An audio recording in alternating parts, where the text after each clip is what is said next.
Francisco Michavila Pitarch, catedrático de Matemática Aplicada en la Universidad Politécnica de Madrid, donde se doctoró en 1974. El doctor Francisco Michavila Pitarch es también director de la Cátedra UNESCO de Gestión y Política Universitaria, así como rector honorario de la Universidad Jaume y director de la Cátedra INCREA. Ha sido profesor invitado en más de 20 universidades de Europa, Reino Unido y Estados Unidos y ha escrito numerosos libros, investigaciones y artículos que tienen como eje la política universitaria. García Márquez, que decía que un día hablando las diferencias, que hablando después de comer decía: bien, los que no estén interesados con lo que voy a decir, les ruego que se vayan de la sala, lo único que les pido es que lo hagan despacio para no despertar a los que se han quedado, ¿no? Entonces, bueno, pues con eso les voy a hablar un poquito de una pasión. Se empezó a impulsar la voluntad de construir un proyecto político que uniese a los europeos.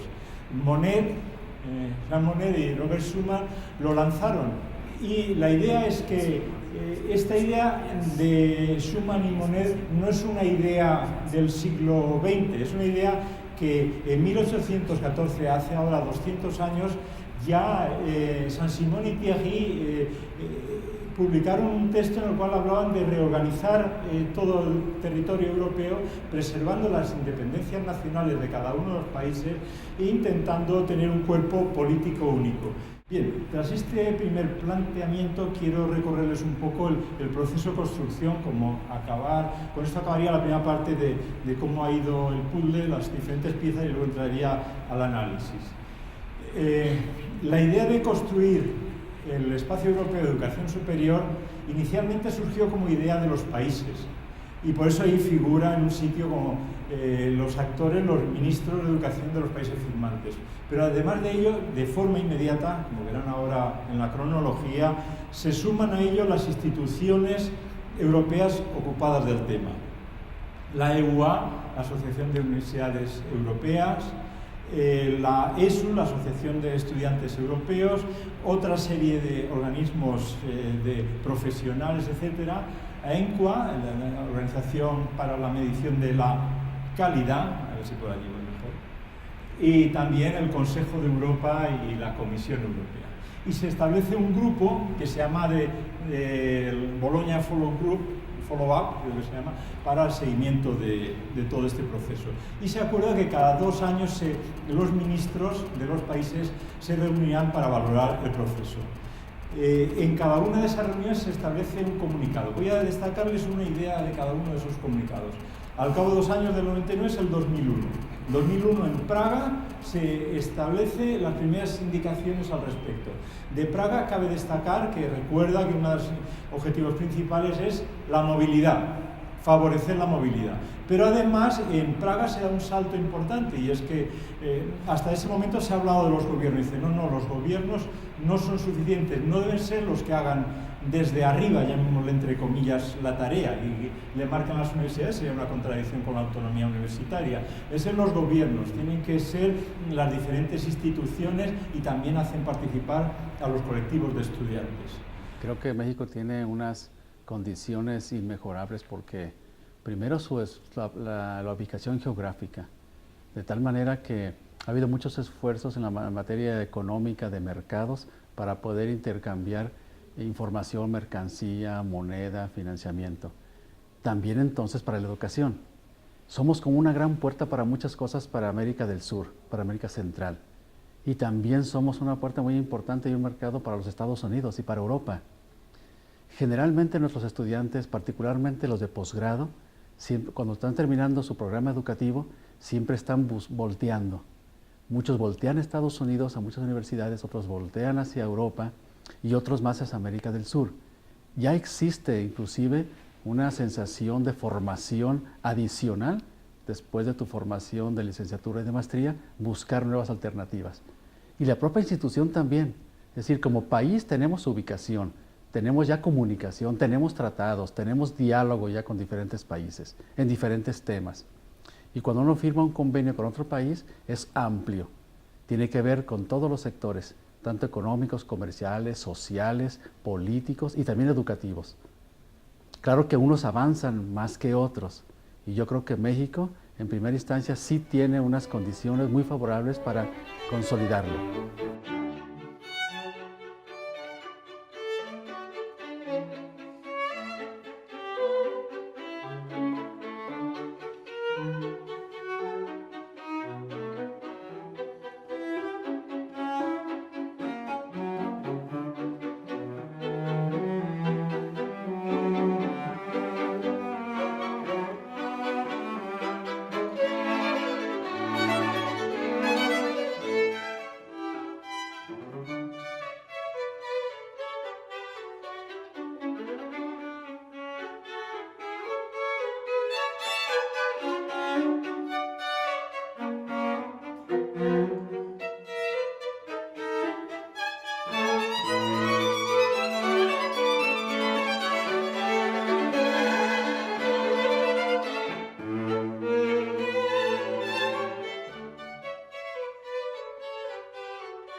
Para Europa fue un motivo de una gran ilusión que se pusiese en marcha el proceso llamado de Bolonia, que realmente surge en la Sorbona un año antes, el año 98, cuando se celebraron los 800 años del nacimiento de la Universidad de la Sorbona, y se intentaba de un sistema desorganizado de universidades europeas articularlo, organizarlo, para que hubiese algo que luego algunos llamamos la Universidad Europea. ¿En qué consistía esto? Pues consistía en favorecer la movilidad de los jóvenes de unos países a otros, mediante una organización de los estudios compartida entre los países, una estructura en dos niveles, un primer nivel de grado, un segundo nivel de posgrado o de máster, mediante un sistema de medición de los estudios basado en el trabajo de los estudiantes, en lugar de antes que lo que se medía las horas de clase y por tanto el trabajo de los profesores, mediante también un sistema que se fundaba en que los estudiantes, al acaso de estudio, no solo tuviesen un diploma, sino una información que se llama suplemento al diploma del trabajo realizado, y mediante algo muy importante para la movilidad, que era el que existiese un sistema general, amplio, común, compartido, de garantía de calidad en toda Europa, de tal forma que el estudiante que hacía una parte de sus estudios en un sitio y cuando volvía al otro, el reconocimiento estaba basado en que había una garantía de la calidad de los estudios realizados. Entonces, todo eso, que era una reordenación de los estudios, tenía un horizonte que fue octubre del año 2010. Y además se quería, como cuestión más importante, como asunto esencial de la transformación de la universidad en Europa, lo que se quería era cambiar el sistema de enseñanza, hacer una educación más activa, pensando sobre todo en los intereses de los estudiantes, los jóvenes. Bueno, pues eso es Erasmus, pero lo que voy a contar no es de Erasmus. Era el primer doble diploma que se hizo en Europa entre dos países, fue entre España y Francia, entre la Ingeniería de Minas de Madrid y la Ingeniería de Minas de París. La Escuela de Minas de París es una escuela de un grandísimo prestigio y muy de élite. Bueno, pues los estudiantes que intercambiamos para eso, se nos ocurrió una cosa tan sencilla como medir cuál era el rango de notas suyas que tenía en España antes de ir y cuál era el rango de notas que tenía en otro sitio. La misma, me parece que era, no sé, entre el 15% mejor nota y el 25% total, la misma. Por lo tanto, la materia gris era válida a tope. Es decir, a lo mejor el fallo que podía haber en el sistema no era de ellos, sino a lo mejor nuestro. Y el último comentario y termino. Ese que decía que necesitaba una hora, pero no va a ser una hora, sino un minuto.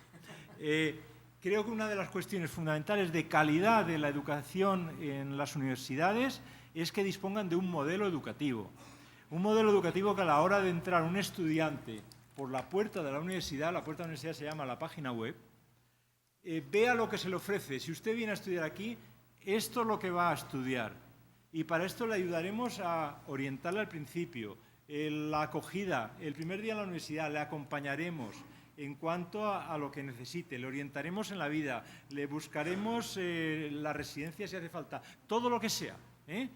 Este modelo educativo, que no solo es por los programas de los estudios, de intercambio, todo esto, por supuesto, la parte académica y otras, en lo que quería insistir eran otras.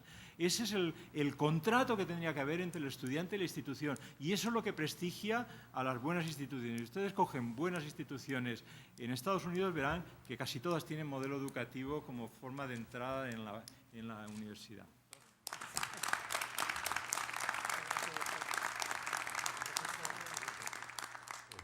En el caso europeo, pues el asunto económico fue fundamental para unir voluntades y crear programas generales de alta calidad. En el caso de Latinoamérica sería, yo creo que ubicar el término en términos de la pobreza y el manejo de los recursos naturales como ejes para buscar un proyecto donde el enfoque fuera la sustentabilidad. Eso lograría cohesionar para que pudiera haber una política educativa compartida, ¿no? Las políticas educativas, para que pueda darse esta integración, tienen que ser compartidas. Tendría que haber como un arbitraje general para que todo el mundo se sujetara a los mismos enfoques y pudiera haber realmente un avance. Si cada país tiene sus propias políticas, por ejemplo, vemos algo muy diferente entre México y Chile, ¿no? Chile tiene un liderazgo educativo muy importante que está muy ubicado hacia el área privada, y mientras que en México la parte pública es la que campea, ¿no? Entonces, habría que ajustar políticas públicas primero, ¿no? ¿Alguna otra? Bueno, pues yo creo que el tener proyectos, plataformas compartidas entre los países para lograr, por ejemplo, procesos como la doble titulación.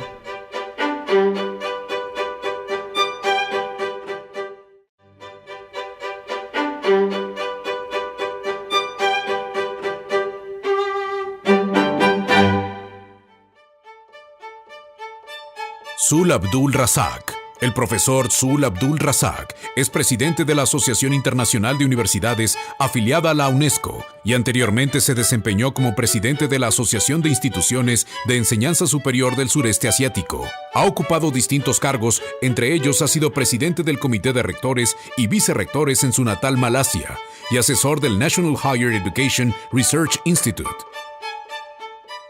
Lo que intentamos hacer es tratarles a ustedes la experiencia que he tenido como rector o como de la Universidad de USM. Y esta es una universidad de ciencia de Malasia, en donde he tenido la oportunidad de trabajar durante más de 11 años, o casi 11 años. Ese es un proceso que en realidad nos ha llevado a buscar transformación de la universidad y quiero mostrarles también este proceso de transformación que tenemos. Probablemente ustedes se encuentren así, que es relevante en el contexto de lo que hacemos en comparación con su experiencia en México y particularmente en el caso de Latinoamérica. Permítame comenzar con una presentación del proyecto. Se los voy a presentar. Este fue un programa presentado por el gobierno, que es el APEX, es el programa acelerado por excelencia. El gobierno quería por este medio entender cómo es que podrían las universidades ayudar al desarrollo acelerado del futuro. Y por tanto, este es un proceso que permite a muchas universidades ser parte de este mismo proyecto. Y después podríamos nosotros tener también un poco de incentiva financiera para poder hacer cambios, por supuesto, en cuanto a lo necesario que en la misma universidad. Estoy muy contento de mostrarles algunas de estas experiencias que hemos tenido los últimos 10 años. Bueno, antes de siquiera comenzar, quisiera mencionar primero que esta es el aniversario número 40 en términos de las relaciones diplomáticas entre Malasia y México. Y esto es muy importante, así que es un muy buen momento para hablar de lo que es una colaboración bilateral entre su país y el mío. Es algo muy interesante que tenemos que compartir en ambos lugares del mundo, ambas partes del mundo, Asia y Latinoamérica, que hasta ahora no se ha hecho de forma muy extensa.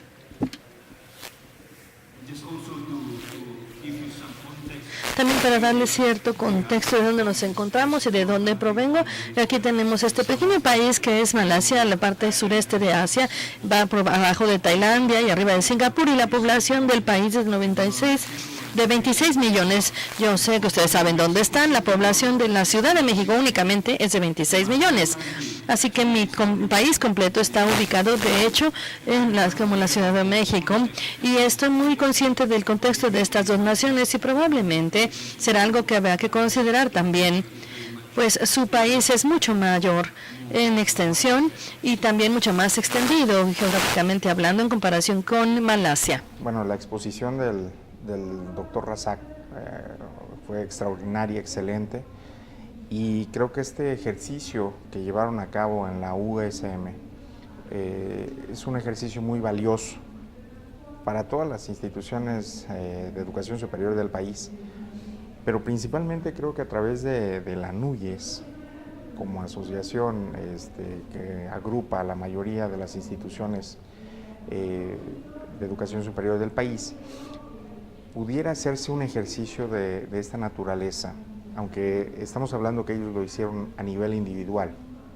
pero creo que el gobierno de la República, el Estado, un ejercicio de manera global, pudiera ser interesante para detectar el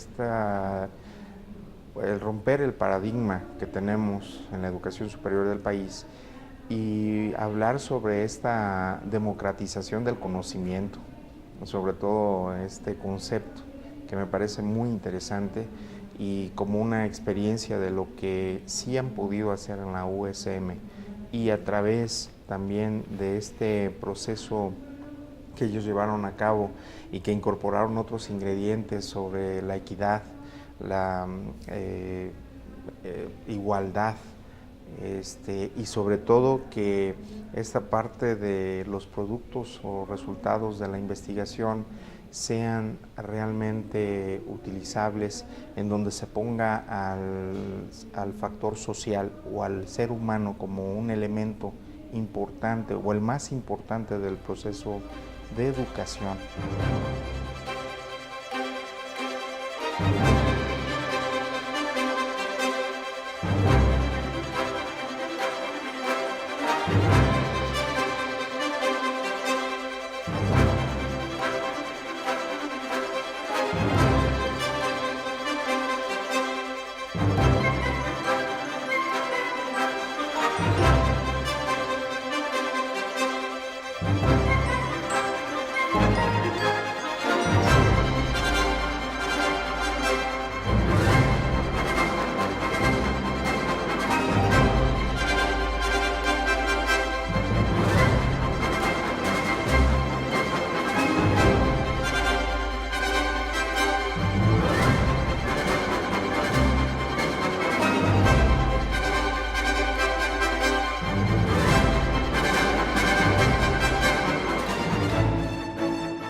Por hacer una breve descripción de la Universidad de las Ciencias de Malasia.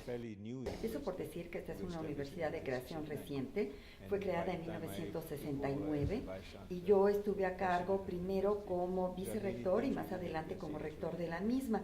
Y comenzamos por hacer cambios en su estructura. Estos fueron cambios fundamentales a fin de poder avanzar hacia adelante. Bien, entonces, como lo decía, lo primero que nos dimos cuenta era que era necesario hacer cambios estructurales a fin de que la universidad tuviera relevancia en una proyección a futuro. Entonces yo decidí organizar un taller donde nosotros estaríamos analizando cuáles serían los futuros escenarios de planificación. Nos preguntamos qué es lo que requiere la universidad para tener relevancia. Observamos las diferentes opciones que teníamos disponibles y nos preguntamos qué se requiere para llegar ahí y analizamos los recursos desde diferentes perspectivas. Bien, entonces dentro de este análisis de posibles perspectivas que implicarían un cambio estructural en la universidad para que siguiera siendo relevante, identificamos 6 escenarios posibles. Y de esos 6 escenarios posibles decidimos que teníamos que seleccionar únicamente uno. Y esa selección debería estar basada en los puntos fuertes de la universidad y cuáles eran las características que hacían de nuestra universidad algo único. A partir de los puntos fuertes de nuestra universidad y sus características únicas, desarrollamos lo que sería la nueva visión de la universidad. Y con esos 2 elementos pasamos a la fase operativa, que se traduciría ya en un programa de implementación. Y es únicamente a través de esta interrelación donde se podrá avanzar mejor hacia el futuro. Entonces nosotros necesitamos traducir qué significa la universidad para la comunidad global, no únicamente para la comunidad universitaria o para la comunidad en la que se encuentra inserta la universidad, sino estamos hablando de una perspectiva global. Y en conclusión, si nosotros terminamos con esta mentalidad de que todo lo que tenemos que hacer es ser unitalla, pues todo lo que se tiene que hacer es simplemente pues caer en la mediocridad.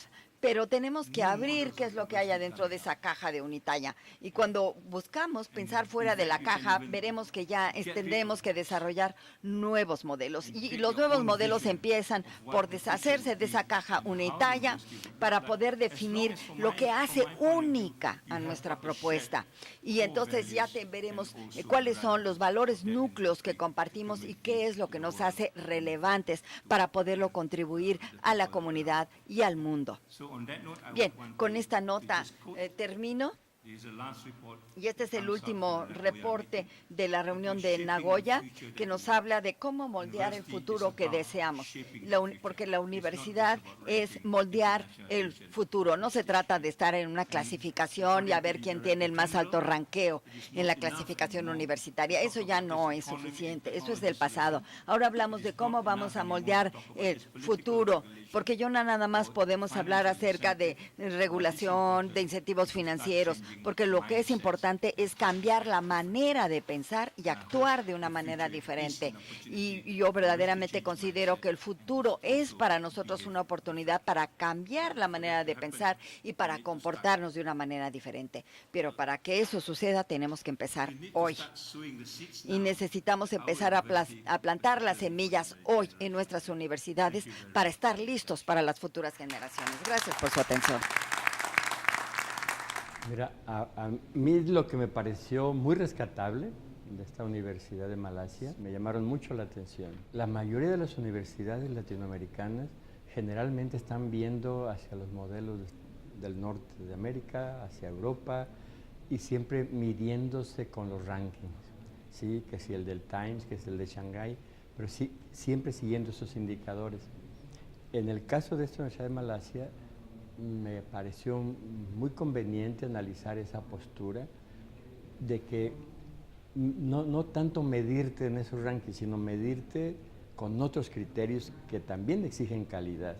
Una, pues medirte con ti mismo, ¿no? O sea, ver cómo la universidad se va superando y va logrando metas en relación con ese futuro que quiere construir, ¿sí? Que los rankings y esos referentes mundiales te sirven como eso, como referentes, pero no para seguir el mismo camino. Es esta visión muy integral, muy holística, muy completa de un desarrollo sustentable, donde tú no puedes hablar de una universidad de excelencia con una sociedad que no lo es. O sea, en un contexto por el que no has hecho nada. O sea, eres una universidad de excelencia y sustentable en la medida que ayudas a que la comunidad que te creó y a la que estás sirviendo también lo esté siendo. Este enfoque de sustentabilidad, más allá de los meros aspectos biológicos, sino con todo este enfoque, me pareció muy interesante, ¿sí?